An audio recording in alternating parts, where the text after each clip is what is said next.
بسم اللہ الرحمن الرحیم۔ شروع اللہ کے نام سے جو بڑا مہربان نہایت رحم والا ہے۔ شہید کربلا ہے دین کی بقا، نبی ہے نینوا حسین بادشاہ۔ شہید کربلا ہے دین کی بقا، نبی ہے نینوا حسین بادشاہ۔ حشر میں رنگ لائے گا خون شہیداں دیکھنا، حشر میں رنگ لائے گا خون شہیداں دیکھنا، حشر میں رنگ لائے گا خون شہید۔ اذان محترم ملتمس ہوں یہاں کے مشہور و معروف خانوادے سے، جس سے آپ نام سے بھی واقف ہیں، آن محمد نقوی قبلہ، جو آج ہمارے درمیان موجود نہیں ہیں، ان کے درجات کی بلندی کے لیے اور شہدائے ملت جعفریہ بالخصوص آغا ضیاء الدین شہید گلگتی کہ جن کا حوصلہ اور جن کا عزم کسی تعارف کا محتاج نہیں، ان سب کے درجات کی بلندی کے لیے مل کر ایک مرتبہ درود بھیج دیجیے۔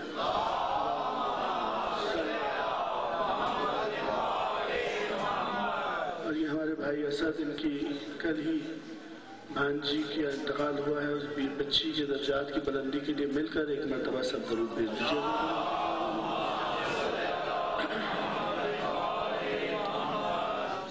آج کل ہماری سرحدوں کے حالات بہت خراب ہیں۔ ہماری سرحدوں کے تحفظ کے لیے، ہماری افواج کے تحفظ کے لیے، ہمارے پاک مسلمان بھائیوں کے تحفظ کے لیے، عزت و آبرو کے تحفظ کے لیے، حسینیت کے تحفظ کے لیے مل کر ایک مرتبہ سب بلند آواز میں درود بھیجیے۔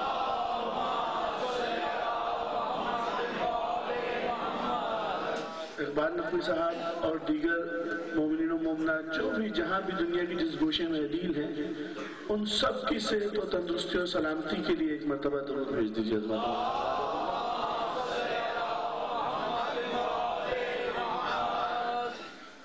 اعوذ باللہ السمیع العلیم من الشیطان اللعین الرجیم، بسم اللہ الرحمن الرحیم، الحمدللہ الذی ہدانا لہذا وما كنا نهتدي لولا ان هدانا الله، لقد جاءت رسول ربنا بالحق، والصلاة والسلام والتحیت والاکرام علی سید اصل ما فی الوجود، سر اللہ فی کل موجود، نقطۃ دائرۃ الوجود، صاحب لوائل حمد والمقام المحمود، الفاتح لمن غلب، المغلن الحق بالحق، ابی القاسم المحمد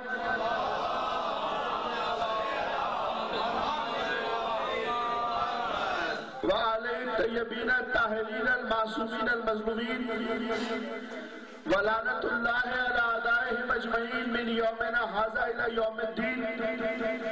اما بعد، فقد قال اللہ تبارک و تعالی فی محکم کلام الحکیم، بسم اللہ الرحمن الرحیم، قل ان کنتم تحبون اللہ فاتبعونی یحببکم اللہ ویغفر لکم ذنوبکم واللہ غفور رحیم۔ قل اطیعوا اللہ وَأَطِیعُوا الرَّسُولَ فَإِن تَوَلَّوْا فَإِنَّ اللَّهَ لَا يُحِبُّ الْكَافِرِينَ۔ صلوات۔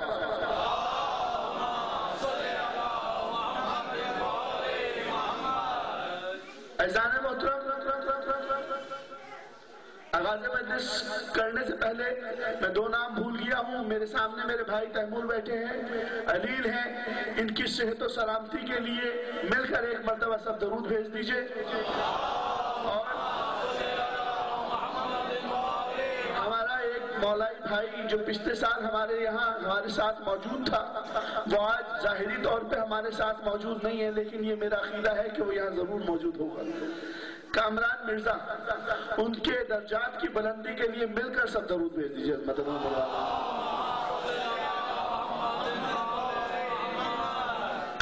عزیزان محترم، اتحاد بین المسلمین مقصد نگاہ، محبت تقسیم کرنا اور نفرتوں کا خاتمہ ہمارا مدعا ہے.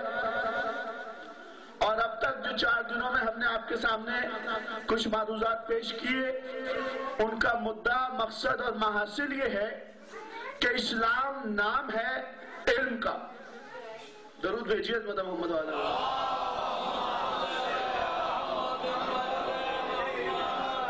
اسلام نام ہے علم کا، اسلام نام ہے آگہی کا، اسلام نام ہے شعور کا. اسلام اسے کہتے ہیں جو اسلام کی منزل پر صحیح آ جائے وہ منزل مسلمان ہی پر نہیں رہتا بلکہ وہ منزل سلیمانیت پر آ جایا کرتا ہے، منزل ابو ذریت پر آ جایا کرتا ہے. اسلام کا اصل تعارف ہی یا تو سلیمانیت میں ہے یا ابو ذریت میں ہے. یہ کمال نہیں کہ کافر تھے کلمہ پڑھا مسلمان ہو گئے، نہ. اسلام کچھ اور تقاضے کرتا ہے، اور میں بتاتا چلوں کہ اسلام کی اساس علم تھا، علم ہے اور علم ہی رہے گا. اسلام کا آغاز بھی علم سے ہو رہا ہے، اسلام کی تکمیل بھی علم پر ہو رہی ہے. آمادہ ہے. اسلام کا آغاز اگر لے لے دعوت حضور شیرہ میں تو ایک باب علم ہے، دوسرا مدینۃ العلم ہے، تیسرا ان دونوں کا پالنے والا ہے. اسلام کا آغاز بھی علم سے ہو رہا ہے اور اسلام کی تکمیل اگر غدیر پہ لیں، اور یقیناً غدیر ہی اسلام کی تکمیل کا دن ہے، تو ایک مدینۃ العلم ہے جو اپنے ہاتھوں پر باب علم کو بلند کر کے بتا بھی رہا ہے.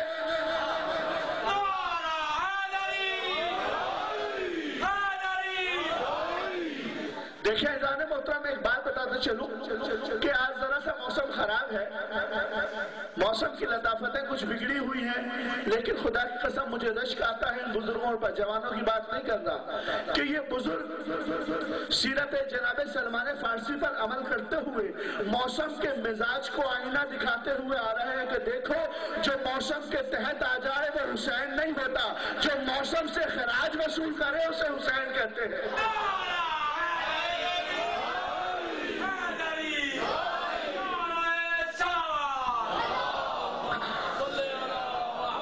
ہم تو کہتے ہیں نا کہ چاہے کیسا بھی موسم ہو، کیسے بھی حالات ہو، کتنی ہی سردی کیوں نہ ہو، کتنی ہی بارش کیوں نہ ہو، کتنی ہی کہیں گولہ باری کیوں نہ ہو رہی ہو، کچھ بھی ہو رہا ہو، لیکن حسین کے ماننے والے جو دیوانے ہوتے ہیں وہ کسی منزل پر رکا نہیں کرتے، کیونکہ جو رک جائے وہ حسین نہیں ہے. حسین مسلسل درس کا نام ہے. اور اسلام، میں نے کیا کہا، اسلام نام ہے علم کا. جب اسلام نام ہے علم کا تو آئیں پھر کائنات علم کے مطلق العنان سلطان علی ابن ابی طالب کی بارگاہ میں چلیں، جس نے اسلام کی مکمل تعریف بیان کی ہے اپنے خطبے میں. میرے مولا نے کہا کہ الاسلام هو التسلیم، الاسلام هو التسلیم، التسلیم هو التصدیق، التصدیق هو الایمان. بڑی توجہ. کیا کہا مولا نے کہ الاسلام هو التسلیم، اسلام تسلیم کا نام ہے. التسلیم هو الیقین، تسلیم یقین کا نام ہے. الیقین هو التصدیق، اور یقین کے بعد تصدیق کا مرحلہ آتا ہے. پھر کہا کہ التصدیق هو الایمان. کیا تعریف بیان کی اسلام کی کہ اسلام نام ہے کلمہ پڑھنے کا نہیں. یہ تو ہماری علمی ادبی غربت ہے کہ ہم نے جسے بھی کلمہ پڑھتے ہوئے دیکھا ہم نے کہا جی یہ اسلام لے آئے. ایسا نہیں ہے. جس نے بھی کلمہ پڑھ لیا وہ مسلمان نہیں ہوا. کلمہ مسلمان ہونے کا کرائیٹیریا نہیں ہے. خدا کی قسم مسلمان یا مومن ہونے کا کرائیٹیریا کلمہ ہے ہی نہیں. کل عرض کروں گا کیونکہ کل باقاعدہ لوگ آئیں گے، آج مختصر اشارے کر رہا ہوں کہ کلمہ پڑھنا مسلمان ہونے کی دلیل نہ کل تھا، نہ آج ہے، نہ قیامت تک ہو سکتا ہے. بڑی توجہ. دیکھیں مولا نے کیا تاریخ بیان کی اسلام کی، کیا اسلام ہوا تسلیم، اسلام نام ہے تسلیم کا۔ تو اب اگر آپ کو کہیں اسلام میں تسلیم نظر آئے تو سمجھ لینا کہ اسلام ہے، اور تسلیم وہاں ہوگا، تسلیم جہاں ہوگا نا وہاں پھر یقین ہوگا، وہاں شک نہیں ہوگا۔ جہاں آپ کو تاریخ میں شک نظر آئے سمجھ لیجئے گا کہ جہاں شک ہے وہاں کچھ بھی ہو اسلام نہیں ہو سکتا۔ جہاں شک ہے وہاں اسلام نہیں ہو سکتا۔ مولا نے کہا اسلام ہوا تسلیم، اسلام تسلیم کرنے کا نام ہے، یعنی مسلمان جب اپنے ارتقائی مراحل طے کرتا ہے تو منزل تسلیم پر پہنچتا ہے، اور تسلیم جب اپنے ارتقائی مراحل طے کرتا ہے تب جا کر کہیں یقین کی دولت میسر آتی ہے، اور یقین جب اپنی اوج ثریا پر جا کر چمکتا ہے تو تصدیق کا مرحلہ آتا ہے، اور تصدیق ایمان جب اپنے 9 یا 13 درجے مکمل کر لے تو ایمان کی دولت میسر آیا کرتی ہے۔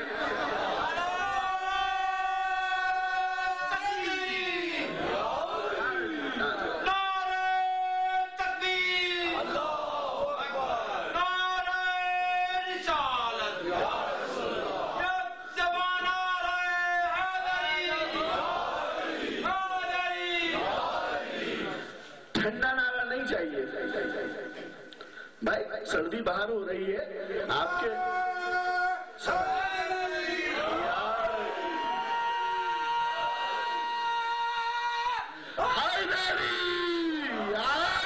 پتا چلا کہیں علی والے بیٹھے ہیں، مولا سلامت رکھے علی والوں کو۔ میں نے کہا کہ علی والوں کی شان یہ ہوتی ہے کہ وہ موسم کے تحت میں نہیں آتے بلکہ سرد موسم کو بھی علی کے نعروں سے گرما دیا کرتے ہیں، یہ علی والوں کی شان ہے۔ عزیزان محترم، میں عرض کر رہا تھا ایک بات آپ کو بتاؤں کہ اسلام نام ہے تسلیم کا، تسلیم نام ہے یقین کا، یقین نام ہے تصدیق کا، اور جب تصدیق کے مرحلے مکمل ہو تب جا کر کہیں ایمان کی دولت میسر آتی ہے، اور جب ایمان 9 درجوں پر پہنچ جائے تو انسان مسلمان نہیں رہتا بلکہ سلمان بن جایا کرتا ہے۔ یہی گفتگو کا ربط ہے میرے مکمل عزیزان محترم۔ بس مجھے رونا اسی بات پر آتا ہے کہ یہ قلم نے زر خرید قلم نے لکھ دیا جی فلاں اسلام لے آئے، فلاں اسلام لے آئے، نہ کسی نے اسلام کے پس منظر میں تسلیم کو دیکھا، نہ یقین کو دیکھا، نہ تصدیق کو دیکھا، نہ ایمان کو دیکھا، بس جی فلاں صاحب اسلام لے آئے، فلاں اسلام لے آئے، فلاں اسلام لے آئے، فلاں پہلے نمبر پر لائے، فلاں دوسرے نمبر پر لائے، فلاں تیسرے نمبر پر لائے۔ ارے اسلام نہ ہوا، کوئی بکاؤ شے ہو گیا کہ جس کی مرضی چاہی وہ روپے کا چھٹا خرید کے لے آیا۔ یہ اسلام نہیں ہے کہ کلمہ پڑھ لیا اسلام لے آئے، نہ، اسلام نام ہے تسلیم کا۔ جہاں تسلیم ہے بس وہیں اسلام ہے، جہاں یقین ہے وہاں اسلام ہے، اور جہاں یقین ہے نا وہاں پھر یقین ہے۔ جہاں تاریخ کے اوراق میں آپ کو شک نظر آئے، کہیں شروع میں شک ہے، کہیں جنگ میں شک ہے، کہیں تنزیل میں شک ہے، کہیں تعویل میں شک ہے، کہیں تنزیل میں شک ہے، کہیں اس بات میں شک ہے کہ یہ مولا کیوں بنایا، کہیں اس بات میں شک ہے کہ کاندھے پر کیوں بٹھایا، کہیں اس بات میں شک ہے کہ سواری کیوں بنے، کہیں اس بات میں شک ہے کہ علم کیوں دیا، کہیں اس بات میں شک ہے کہ ہم سے کیوں لے لیا، کہیں اس بات میں شک ہے کہ یہ ہمارے خداؤں کو کیوں توڑوایا۔ شک، میں کہتا ہوں خدا کی قسم اتنے شک کرنے سے بہتر تھا ایک مرتبہ اپنی ولدیت میں یقین کے ساتھ شک کر لیتے، سارا مسئلہ ہی حل ہو جاتا۔ یہ ہر مقام پر شک، کہیں تنزیل میں شک، کہیں تعویل میں شک، کہیں قرآن میں شک، کہیں حدیث میں شک، کہیں معراج میں شک۔ عجیب مشکوک قسم کے لوگ ہیں بھائی۔ شک کا نام اسلام نہیں ہے، لیکن میں کیا کروں یہ ستم ظریفی رہی ہے تاریخ دان کی۔ کیونکہ ایک بات بتاؤ، جس نے بھی کلمہ پڑھا نا تاریخ کے بکاؤ قلم نے لکھ دیا کہ جی یہ مسلمان ہو گئے۔ زر خرید قلم نے جو چاہا لکھوا دیا۔ یہ تو المیہ رہا ہے کہ تاریخ ہمیشہ سے تاریخ دان بکاؤ رہا ہے، بکتا آیا، جس نے جو چاہا لکھوا دیا۔ کسی نے کوڑا دکھا کے زبردستی زبردستی لکھوا دیا، کسی نے دولت خرچ کر کے لکھوا دیا، یہ ایک الگ تاریخ کا پہلو ہے نا؟ جس نے جو چاہا لکھوا دیا، تاریخ نے لکھ دیا فلاں اسلام لائے، فلاں اسلام لائے، فلاں اسلام لائے۔ بڑی توجہ، ذرا سی علمی ادبی گفتگو کرنا چاہتا ہوں تاریخ کے حوالے سے، علی بھی انشاءاللہ کریں گے۔ دنیا نے یہ نہیں دیکھا کہ اسلام کیا ہے اور استسلام کیا ہے۔ اسلام بزرگ بہتر جانتے ہوں گے، نوجوان بھائیوں اور دوستوں کو بتاتے چلوں، دنیا نے اسلام اور استسلام کا فرق نہیں کیا۔ دیکھیں، اسلام اور شے ہے، استسلام اور شے ہے۔ غلط فہمی کہاں سے پیدا ہوئی؟ غلط فہمی وہاں سے پیدا ہوئی جہاں استسلام کرنے والوں کو بھی مسلمان لکھا گیا۔ اسلام کسے کہتے ہیں؟ اسلام اسے کہتے ہیں کہ اسلام نام ہے ٹوٹل کمٹمنٹ کا، اسلام نام ہے تسلیم کا، اسلام نام ہے یقین کامل کا، اسلام نام ہے سر کٹا دینے کا، اسلام نام ہے سر جھکا دینے کا، اسلام نام ہے قول رسول میں شک نہ کرنے کا، اسلام نام ہے قرآن کی آیت سے بتاؤں اسلام کا مطلب کیا ہے؟ اسلام کا مطلب ہے کہ ما آتاکم الرسول فخذوہ وما نہاکم عنہ فانتہوا، جو رسول دے اسے لے لو، جس سے منع کرے اس سے باز آ جاؤ، یہ اسلام ہے۔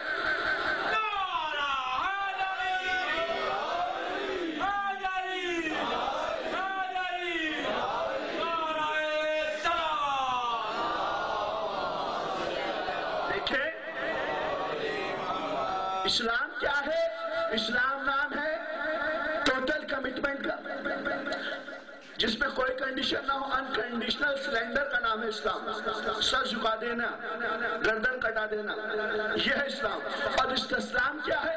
استسلام نام ہے صرف اور صرف سلینڈر کرنے کا، بحالت مجبوری، بدقت تمام یا ایمرجنسی میں کلمہ پڑھنے کا نام استسلام ہے۔ نہ سمجھے آپ میرا نصیب، زبردستی کلمہ پڑھنے کا نام استسلام ہے، ایمرجنسی میں کلمہ پڑھنے کا نام استسلام ہے، حادثاتی طور پر مسلمان ہونے کا نام استسلام ہے۔ بس یہ دونوں کردار آپ کو تاریخ میں ملیں گے۔ غلط فہمیاں وہیں سے پیدا ہوئی جہاں سے مسلمان اور استسلام والوں کو دونوں کو برابر کیا گیا۔ استسلام والے اور تھے، اسلام والے اور تھے۔ دیکھیں دونوں کردار آپ کو تاریخ میں ملیں گے حضور۔ دیکھیں استسلام کا کردار کیا تھا؟ استسلام والے وہ تھے کہ جنہوں نے حکومت محمدی کا کلمہ پڑھا، جنہوں نے حضور حکومت محمدی کا کلمہ پڑھا وہ استسلام والے، یعنی جنہوں نے لالچ کی خاطر حکومت کا کلمہ پڑھا یا جان بخشی کی خوف سے کلمہ پڑھا۔ نہیں سمجھا پایا؟ آئے تاریخ سے رجوع کریں، جب فتح مکہ ہوئی ہے نا، رسول اللہ 10,000 کا لشکر جرار لے کر چلے، 10,000 کا لشکر جرار لے کر چلے، اور 10,000 لیس، سب کے پاس زرہ بھی ہے، بختر بھی ہے، ہتھیار بھی ہے، تلوار بھی ہے، نیزے بھی ہے، بلشے بھی ہے، بلم بھی ہے، بھالے بھی ہیں، سارے ہتھیار لے کر جب چلے ہیں نا، بڑی توجہ ہو، جب 10,000 کا لشکر مکے میں پہنچنے لگا، 10,000 کا لشکر رسول کے جلوں میں دیکھا تو رسول اللہ نے ایک مرتبہ اپنے چچا کو بلایا، کہا چچا عباس، استسلام سمجھنا ہے کہ استسلام والے کون ہیں؟ کہا چچا عباس جا کے ابو سفیان کو اسلام کا پیغام دو اور اسلام کی ہیبت بتاؤ۔ حضرت عباس گئے ہیں ابو سفیان کے پاس، ابو سفیان اپنے گھر سے باہر آیا، باہر آ کے کہتا ہے کہ عباس تیرا بھتیجا تو بڑا بادشاہ ہو گیا، تیرا بھتیجا تو بڑا بادشاہ ہو گیا۔ کہا بکواس مت کر، غلط باتیں نہ کر، ارے یہ بادشاہت نہیں، یہ نبوت ہے، یہ نبوت ہے۔ کہا خوب سمجھتا ہوں بنو ہاشم کے ڈھونگ کو، تاریخ کے جملے ہیں، کہا خوب سمجھتا ہوں۔ کہا بات سن، تو 10,000 تلواریں نہیں دیکھ رہا؟ کہا دیکھ تو رہا ہوں 10,000 تلواریں۔ کہا یہ تیرے خون کی پیاسی ہے، ایسی باتیں نہ کر۔ کہا کیا کروں؟ کہا یہ تجھ پر ٹوٹ جائیں گی۔ کہا یہ بتاؤ میں جان بچانے کے لیے کروں کیا؟ کہا بس جان بچانے کے لیے کلمہ پڑھ لے۔ اس نے جان بخشی کی خوف سے کلمہ پڑھنا شروع کیا، لا الہ الا اللہ محمد رسول اللہ، قصہ ختم ہو گیا۔ یہی تھا قصہ اذان محترم۔ یہ استسلام والے تھے جنہوں نے جان بخشی کی خوف سے اقتدار محمد مصطفیٰ کا کلمہ پڑھا، یہ اسلام والے نہیں تھے۔ انہوں نے زبردستی کلمہ پڑھا، اور اب یہ رسول کا پیغام تھا، اسلام کا پیغام تھا کہ جو کوئی عیاری مکاری میں بھی کلمہ پڑھ لے اس کا خون تم پر معاف ہے۔ رسول اللہ نے جان بخش دی۔ اور جو اسلام والے تھے وہ کیسے تھے؟ دونوں کردار آپ کو ملیں گے۔ تو ابو سفیان اور آل ابو سفیان جو بھی ہے، جب بھی ہے، جہاں بھی ہے، اب تک وہ سب اسلام والے ہیں، اسلام سے ان کا کوئی تعلق نہیں۔ میں آگے چل کے بیان کروں۔ درود بھیجیے البتہ محمد والے محمد پر۔ ہم باب یقین سے وابستہ ہیں، ہم گھبرایا نہیں کرتے، چیما گوئیاں کرنے کی ضرورت نہیں ہے۔ حق وہ ہے جو بیان کیا جائے، اور یہی حق ہے، یہی حقیقت ہے، اس سے بڑی کوئی حقیقت نہیں۔ اور جو اسلام پر تھے حضور وہ کون تھے؟ جو اسلام پر تھے وہ ایسے تھے کہ وہ فارس سے چلے ہیں، 250 برس کا سفر طے کیا، فارس سے چلے ہیں، مختلف علاقوں سے ہوتے ہوئے آئے، کلیساؤں سے بھی ہوئے، زرتشتوں سے بھی ہوئے، بت قدوں سے بھی ہوئے، سب جگہ سے ہوتے ہوئے خوشبو رسالت سونگتے سونگتے جب مکے کی سنگلاخ سرزمین پر پہنچے۔ کون؟ فارس سے چلے جناب سلمان فارسی، خوشبو رسالت سونگتے ہوئے مکے کی سنگلاخ سرزمین پر پہنچے ہیں، خوشبو رسالت سونگتے ہوئے۔ دیکھیں جہاں نیت خالص تھی نا وہاں جغرافیائی فاصلے حائل نہیں ہوئے۔ جہاں نیت خالص تھی، یوں کہوں کہ جہاں بلدیتیں موجود تھی وہاں جغرافیائی فاصلے بھی حائل نہ ہوئے۔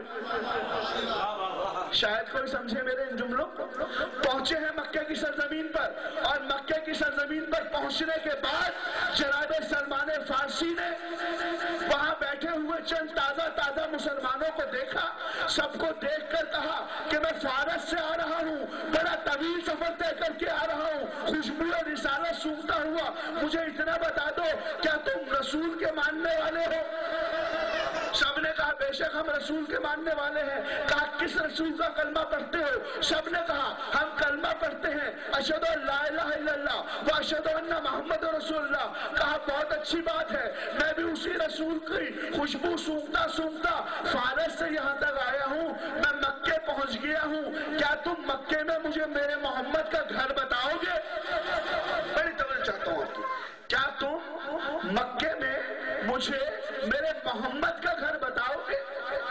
ان سارے نوزائیدہ مسلمانوں نے جناب سلمان فارسی کو رسول اللہ کا گھر کا پتہ بھی نہیں بتایا، اور جناب سلمان فارسی کی مذاق بھی اڑائی، گھر بھی نہیں بتایا، جناب سلمان فارسی کی مذاق بھی اڑائی۔ بس ادھر جناب سلمان فارسی کی مذاق اڑی، ادھر جبین مودت رسالت پر شکن پڑی، اس زمین پر شکن پڑی۔ اور یہ جناب سلمان فارسی اس سے مخاطب ہو کر کہتے ہیں ارے تم مجھے اپنی طرح کیا مجبور سمجھتے ہو کہ اگر تم مجھے محمد کے گھر کا پتہ نہیں بتاؤ گے تو مجھے محمد کا پتہ نہیں چلے گا؟ جب میں فارس سے یہاں تک پورے رسالت سونگتا ہوا آ سکتا ہوں تو یہاں آ کر اپنے محمد کا گھر کیوں تلاش نہیں کر سکتا؟ میں تو تم سے اس لیے محمد کے گھر کا پتہ پوچھ رہا تھا تاکہ کل تاریخ میں یہ لکھ دیا جائے کہ تم نے کسی کی تو رہنمائی کی۔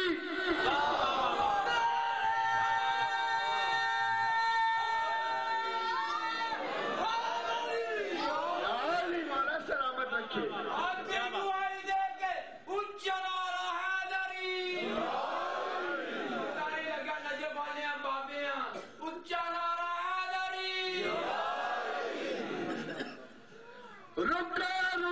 اوصاف جلی کہتے ہوئے نعرہ آئے گا انشاءاللہ۔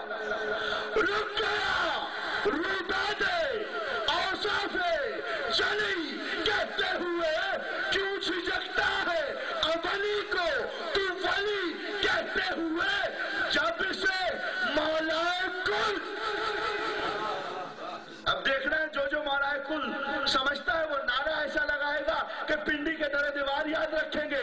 جب سے مولا کل تسلیم کرتا ہے تو پھر موت کیوں آتی ہے تجھ کو یا علی کہتے ہوئے؟ دونوں ہاتھ بلند کرتے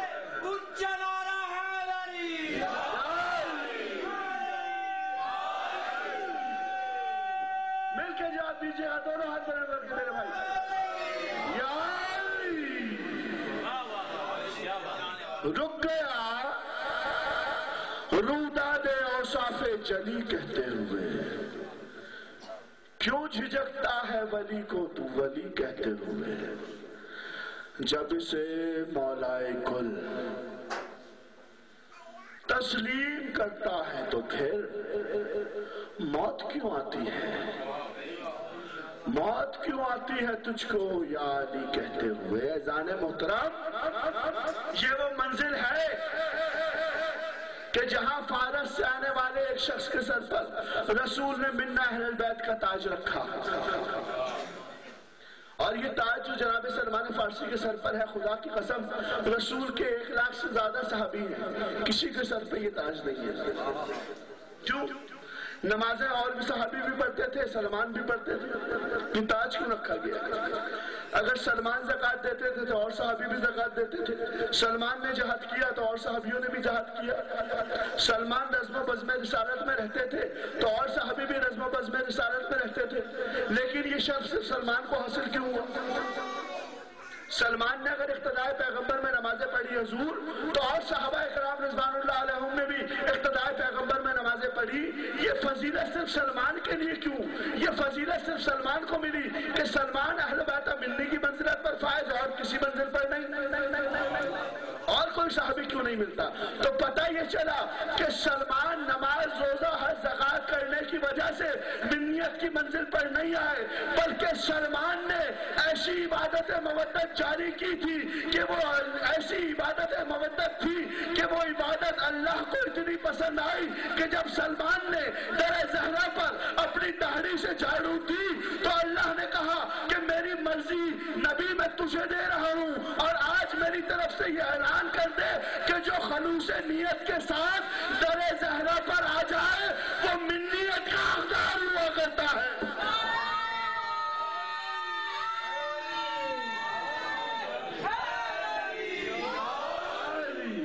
یہ ہے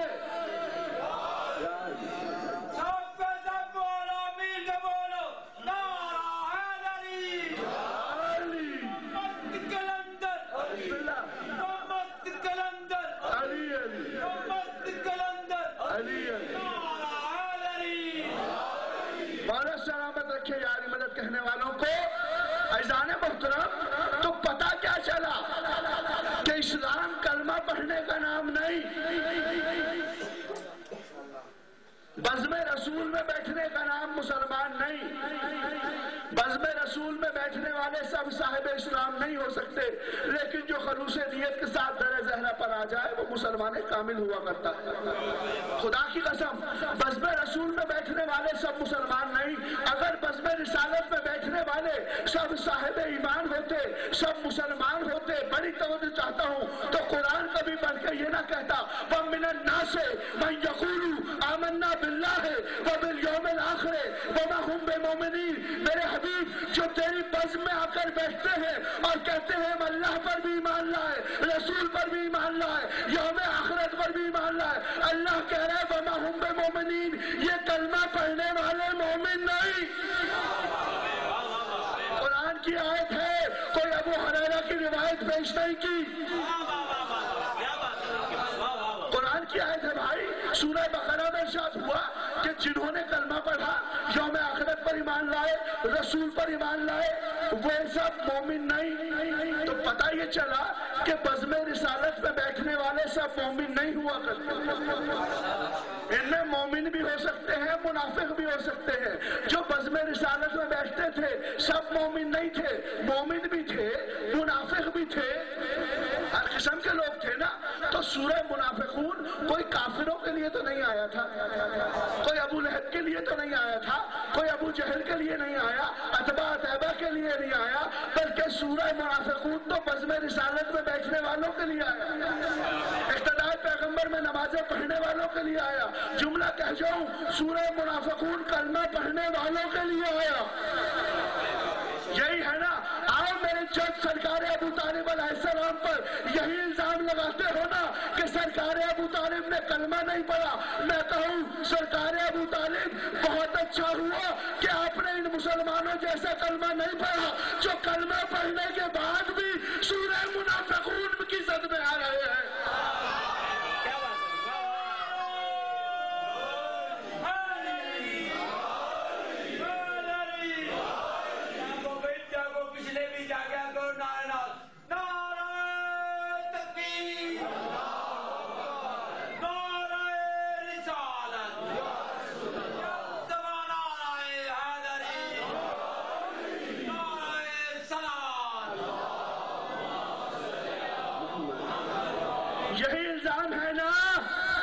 سرکار نے کلمہ نہیں پڑھا، میں کہوں گا سرکار بہت اچھا کیا کہ آپ نے ان جیسا کلمہ نہیں پڑھا جو کلمہ بھی پڑھ رہے ہیں، نمازیں بھی پڑھ رہے ہیں، اللہ کہہ رہے ہیں وَمَا هُم بِمُؤْمِنِينَ، یہ مومن ہی نہیں تو چلو اچھا ہوا کلمہ نہیں پڑھا، کم از کم میرا جد ابو طالب سورہ منافقون کی زد میں تو نہیں آتا۔ درود بھیجے عظمت سرکار عمران پر۔ اور کل کی گفتگو سے مربوط کر رہا ہوں کہ جنہوں نے کلمہ پڑھ لیا تھا، جملہ یاد تھا نا میرا، اسی کی توجیہ کے لیے میں نے یہ آیت پڑھی ہے، جنہوں نے کلمہ پڑھ لیا تھا انہوں نے کون سا تیر مارا ہے؟ کلمہ پڑھنا ایمان کی دلیل نہیں ہے، قرآن سے ثابت کیا۔ قرآن کہہ رہا ہے کہ جنہوں نے کلمہ پڑھا مومن نہیں۔ کلمہ پڑھنا ایمان کی ہے، اسلام کی دلیل نہیں ہے۔ بڑی توجہ چاہتا ہوں آپ کی، کلمہ پڑھنے میں تو خدا کی قسم نہ ہلدی لگتی ہے نہ پھٹکری، اور رنگ بھی چوکھا آتا ہے۔ خدا کا تاریخ ہے، کلمہ لگنے میں کوئی زور پیش نہیں آتا، کوئی دقت پیش نہیں آتی، چلے کسی ارادے سے تھے۔ نصاب کی کتابیں پڑھ کے دیکھیے گا، ایم اے کی کتاب پڑھ لیجئے گا، چلے کسی ارادے سے تھے، گئے کسی ارادے سے تھے، پہنچے کسی ارادے سے تھے، جھومتے ہوئے جا رہے تھے، تلوار لہراتے ہوئے جا رہے تھے، قدم رکھتے کہیں تھے، پڑھتا کہیں تھا، بدمستی میں جا رہے تھے، راستے میں کسی اپنے نے روک دیا، ٹوک دیا، میاں کہاں جا رہے ہو؟ کسی نے ٹوک کر کہا کہاں جا رہے ہو؟ کہا محمد کو قتل کرنے جا رہا ہوں، کہا رہنے دو، چوٹی آج تک ماری نہیں۔ تاریخ ہے، چوٹی آج تک ماری نہیں، محمد کو کیا خاک مارو گے؟ کہا نہیں، کہا اچھا یہ بتاؤ محمد کو کیوں مارنے جا رہے ہو؟ کہا محمد کو اس لیے قتل کرنے جا رہا ہوں کہ وہ بڑی اسلام کی باتیں کرتا ہے، بہت اسلام کی باتیں کرتا ہے، آج قصہ تمام کر دوں گا۔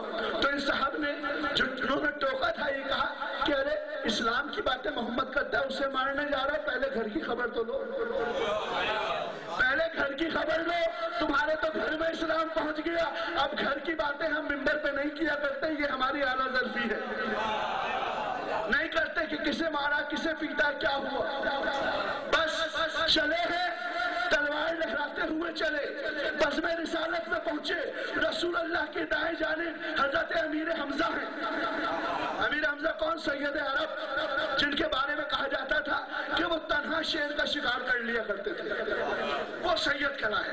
امیر حمزہ کھڑے اور بہت سے صحابہ کرام رضوان اللہ علیہم کھڑے، کچھ نے کہا کہ جی بڑے سرکار آ رہے ہیں، ہاتھ میں تلوار بھی ہے، تیور بھی صحیح نہیں لگتے، ارادہ نیک نہیں ہے، اللہ خیر کرے۔ جناب حمزہ کو ایک مرتبہ جلال آیا، قبضہ تلوار پہ ہاتھ رکھ کے کہا کہ اگر نیت خیر سے آ رہا ہے تو ٹھیک ہے، اگر ذرا بھی نیت میں فتور ہے تو آج اس روز کے قصے کو تمام کر دوں گا، اس روز کی کلکل سے جان چھڑاؤں گا۔ جناب امیر حمزہ کی بارگاہ میں پہنچے، جناب امیر حمزہ کو دیکھا جلال میں تھے، جناب امیر حمزہ نے اپنی تلوار نکالی، ان کی گردن پر رکھی، کہا میاں کس ارادے سے آئے ہو؟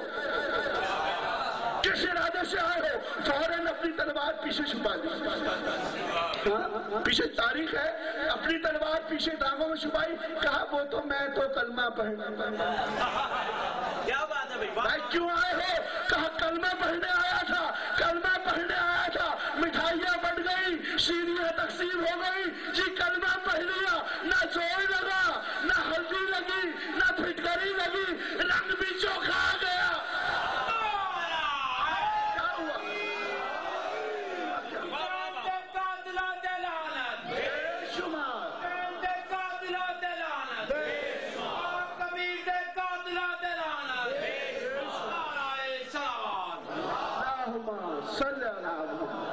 تو اس میں کیا دقت پیش آئی حضور؟ کون سا جہاد کرنا پڑا؟ کون سی تکلیفیں گزاری؟ بس جان بخشی کے خوف سے کلمہ پڑھ لیا، مسلمان ہو گئے، سب نے تعریفیں کرنا شروع کر دی کہ جی بڑے مسلمان ہو گئے، آج تو بڑے بڑے مسلمان ہو گئے، بڑے بڑے تھے، بڑے خاندان کے تھے، بڑے بڑے تھے، آدمی لگتے ہی نہیں تھے، شروع ہوتے تو ختم ہی نہیں ہوتے تھے،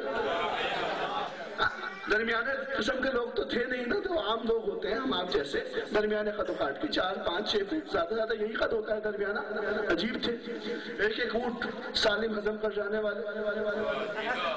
جی مٹھائیاں تقسیم ہو گئی. میں کہوں گا کہ اس پس منظر میں سب نے مبارک باتیں بھی دے دی کہ جی اسلام لے آئے, لیکن نہ ان کے کلمہ پڑھنے میں کسی نے تسلیم کو دیکھا, نہ یقین کو دیکھا, نہ تصدیق کو دیکھا, کچھ نہیں دیکھا. بلکہ یہ اسلام لانے والے اتنے یقین کے درجے پر فائز تھے کہ خود انہوں نے کہہ دیا کہ میرے دل میں شرک چونٹی کی چال. خود کہا, خود کا بیان ہے. اور آگے چل کے ایک بیان اور ملتا ہے تاریخ میں ان کا, جو انہوں نے صلح حدیبیہ کے موقع پر کہا کہ جتنا آج مجھے شک ہوا ہے آپ کی رسالت میں آج سے پہلے نہیں تھا. بتا دیا کہ میں آپ پر ایمان پہلے بھی نہیں لایا تھا, شک پہلے بھی تھا, لیکن آج شک یقین کی منزل پر آ گیا. کیا سن رہے ہیں عزیزانو؟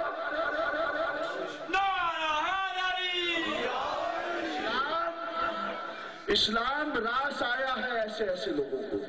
اسی لیے تو ہم کہتے ہیں کہ اسلام لانے کا فائدہ بڑے لوگوں کو ہوا ہے.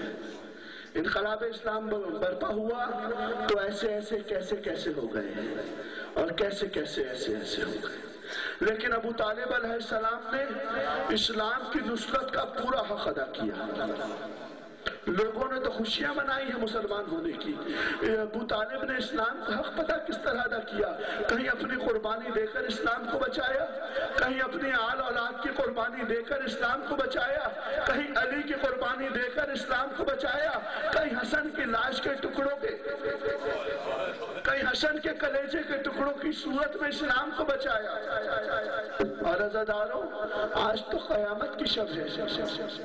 آج سے بڑی قیامت کی شبوں کا آغاز ہو رہا ہے. میری ماؤں بہنوں, آپ پردے میں بیٹھی ہو, خدا آپ کے پردوں کو سلامت رکھے, خدا آپ کے پردوں کے محافظوں کو سلامت رکھے.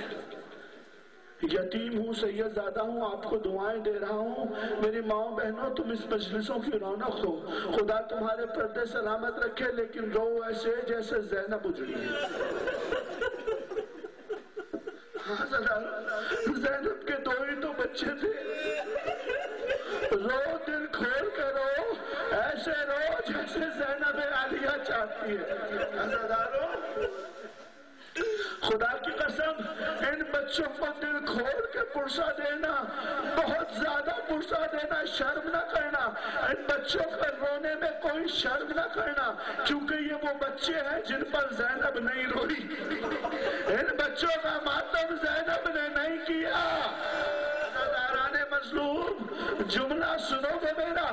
حمید ابن مسلم کہتا ہے, میں نے دیکھا کہ 11 محرم کو ساری بیویاں اپنے وارثوں کے لاشوں پر ماتم کر رہی تھی.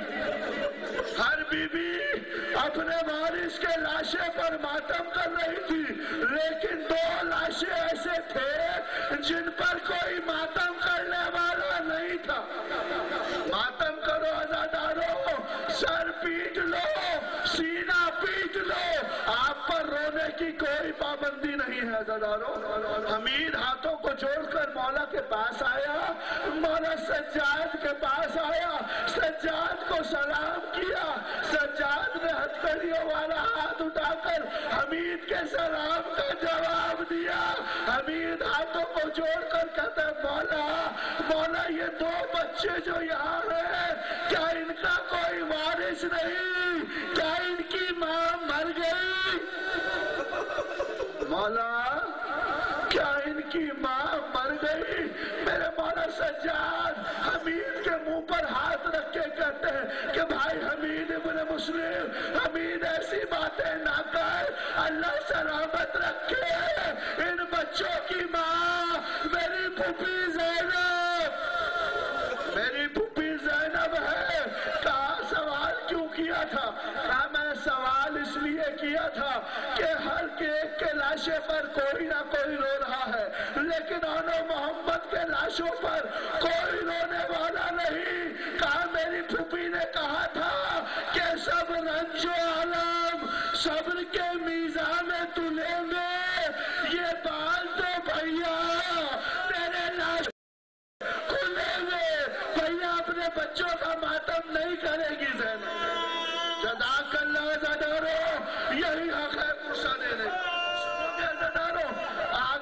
10 محرم حسین قربانیوں پر قربانیاں دے رہا ہے۔ ایک مرتبہ آنا محمد زینب کے خیمے میں آئے، زینب نے منہ پھیر لیا۔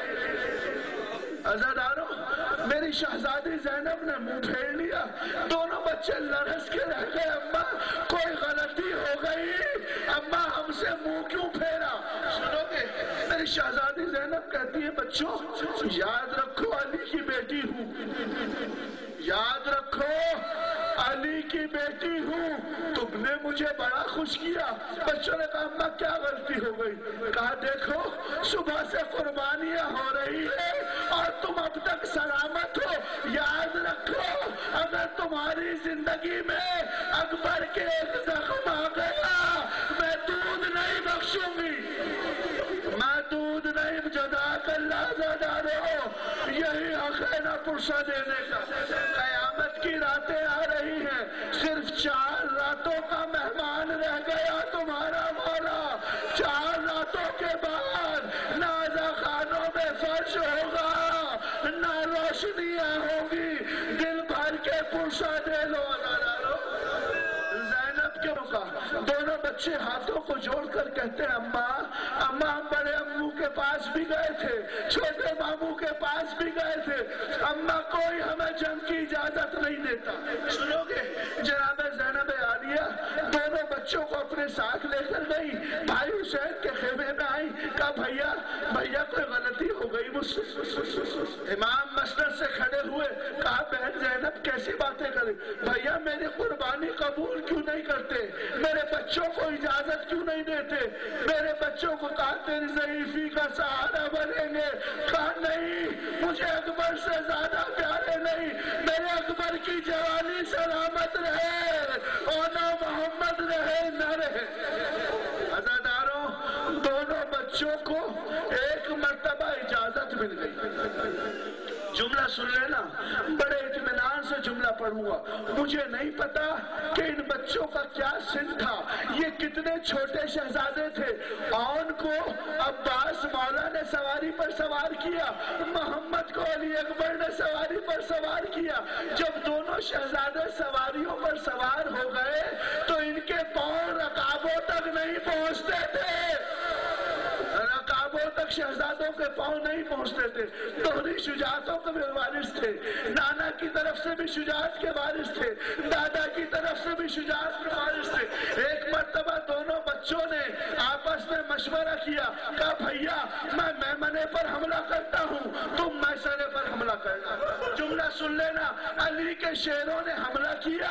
ایک مرتبہ جب حملہ کیا، حملہ کر کے جنگ کرتے ہوئے دونوں پیاسے شہزادے عمر سعد کے خیمے تک پہنچے۔ عمر سعد کے خیمے کی تنابیں کاٹی، خدا سخن نے لکھا کہ بھاگا تنابیں کٹتے ہی، کیا ہیرا ساز ہے، سچ ہے حرام زادے کی رسی دراز ہے، علمان کہتا ہوا بھاگا۔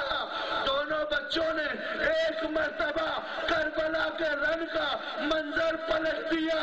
دونوں شہزادے لڑتے لڑتے عزاداروں نہر فرات پر پہنچے۔ جملہ سن لینا عزاداروں، دونوں شہزادے نہر فرات پر جب پہنچ گئے نا، فرات کی ٹھنڈی ٹھنڈی ہوا جب لگی تو ایک مرتبہ دونوں شہزادے آپس میں ایک دوسرے کے گلے میں بہائیں ڈال کے کہتے ہیں بھیا ہمیں پتا ہوتا کہ ہم فرات پہ قبضہ کر لیں گے، دیکھو زینب کی تربیت، پیاسے ہیں لیکن دیکھو زینب کی تربیت کا شاہکار، بھیا ہمیں پتا ہوتا تو سکینہ کی مشق لے کر آ جاتے، ارے اصغر کو پانی مل جاتا۔ جزاک اللہ زدارو، روتے آؤ یہاں زدارو۔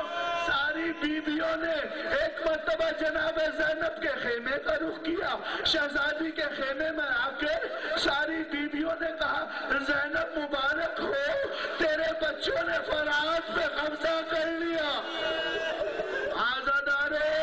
فرات کا نام آیا، زینب نے مصلا بچھایا، بالوں کو کھولا، دعا کر کے کہتی ہے پالنے والے کہیں ایسا نہ ہو میرے بچے سکینہ سے پہلے پانی پی لے زہرا کو کیا منہ دکھاؤں گی؟ عزادارو عمر سعد ملعون کا ایک مرتبہ حکم ہوا کہ ارے دو ننھے ننھے بچے ہیں تم انہیں مار کیوں نہیں رہے ہو؟ 5000 کی تازہ دم فوج نے ایک مرتبہ دونوں شہزادوں کو گھیرا. بڑے اطمینان سے جملے پڑھوں گا. دونوں شہزادوں کو گھیرا، ایک مرتبہ گھیرا تنگ کر کے چاروں طرف سے دو شہزادوں پر حملہ ہوا. پیاسے بچے تو چاروں طرف سے حملہ ہوا. کہیں سے تیر آنا شروع ہوئے، کہیں سے تبر آنا شروع ہوئے، کہیں سے تلواریں چلنا شروع ہوئی. عزادارو جس لعین کو کچھ نہیں ملتا تھا وہ ان بچوں کے زخموں میں کربلا کی گرم ریت مارتا تھا. ہزاروں زخم بچوں کے جسم پر آئے، پشت فرس پہ سنبھلا نہیں گیا. ایک مرتبہ پشت فرس سے گرتے ہوئے دونوں بچوں نے کہا اماں اماں ہم گر گئے، اماں ہم سے سنبھلا نہیں جاتا. بچوں کی صدائے استغاثہ عباس اور حسین نے سنی. جملہ سن لینا عزادارو، اس سے آگے مسائل نہیں پڑھوں گا. عباس اور حسین دونوں آئے ہیں، دونوں بچے لہو میں غلطہ ایڑیاں رگڑ رہے ہیں. بڑے ماموں کو آتے ہوئے دیکھا، چھوٹے ماموں کو آتے ہوئے دیکھا. اس عالم میں ننھے ننھے ہاتھ ماتھے پر بلند کر کے کہا بڑے ماموں سلام، چھوٹے ماموں سلام. ماموں معاف کر دینا، ماموں اٹھ کر استقبال نہیں کر سکتے. عزادارو دونوں شہزادے ایک مرتبہ کہتے ہیں بڑے ماموں ایک آخری التجا ہے پوری کر دینا. کہا کیا التجا ہے؟ ماموں اپنا سر جھکائے، آواز ساتھ نہیں دے رہی. کان سے کان ملایا حسین نے اور محمد کی آواز آئی ماموں اماں سے کہنا ہمیں دودھ بخش دے، اماں سے کہنا اماں ہم دریا پر گئے ضرور تھے. اماں جزاک اللہ. عزادارو کیا سن رہے ہو؟ یہ مسائل سنتے سنتے جو دعائیں مانگنی ہے مانگ لو، لیکن رو ایسے جیسے فاطمہ زہرا. میری ماں بہنوں خدا تمہاری گودیں آباد رکھے.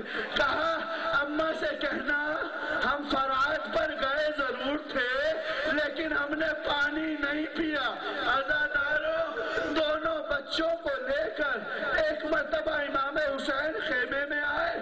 خیمے کا دروازہ روک کے علی کی بیٹی کھڑی ہے. حسین نہیں، حسین پہلے بتا میرے بچوں نے پانی تو نہیں پیا. حسین کہتے ہیں میں ضمانت لیتا ہوں میرے بچے پیاسے. دونوں بچوں کو خیمے میں لٹا دیا گیا. ایک مرتبہ دونوں بچے لیٹے ہوئے تھے، زینب کی طرف لیٹے ہوئے تھے. جملہ سن لینا عزادارو، دونوں بچے لیٹے ہوئے تھے. خدا سخن نے کہا کہ دونوں بچوں نے ماں کی طرف نظریں کر کے کہا، بچوں نے زینب کی طرف نرگسی آنکھوں کو کیا باز کی عرض اٹھا لیجئے اب آخری گناز. اماں رکھ دیجئے ماتھا قدم شاہ امم پر. اماں حسرت ہے کہ دم نکلے تو ماموں کے قدم پر. اماں ماموں کے قدم پر نثار. ایک مرتبہ زینب نے آواز دی بیٹا علی اکبر حسین کے قریب بیٹھ جا. حسین کے ساتھ اکبر کو بٹھایا. عباس کو آواز دی، کہا بھیا عباس اکبر کا لاشا میں اٹھاتی ہوں، محمد کا لاشا تو اٹھا. دونوں بچوں کے لاشوں کو اٹھایا. حسین اور اکبر پہ سے صدقہ کر کے زینب نے کہا پالنے والے میرا صدقہ قبول کر، میرے بچے رہے نہ رہے، میرے اکبر کی جوانی، میرا اکبر سلامت، میرا حسین ماتم شبیر.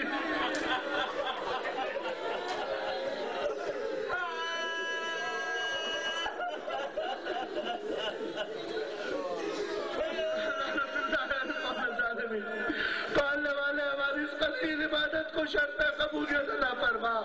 پالنے والے ہمارے گناہ کبیرہ و صغیرہ کو معاف فرما. پالنے والے میری جو مائیں بہنیں اولاد کی متمنی ہیں اور اولاد اولاد صالح عطا فرما، میرے جو بھائی قید و بند کی مصیبتیں گزار رہے انہیں رہائی عطا فرما، میرے جو بزرگ بھائی دوست احباب مقروض ہیں ان کے قرضوں سے انہیں نجات دلا، پالنے والے جو بیمار حال ہیں ان کو صحت عطا فرما، تندرستی عطا فرما، پالنے والے ہمیں کوئی غم نہ دے سوائے غم حسین کے، ہمارے آخری وارث کو اجازت ظہور اور ہمیں نصرت امام کرنے کی توفیق عطا فرما۔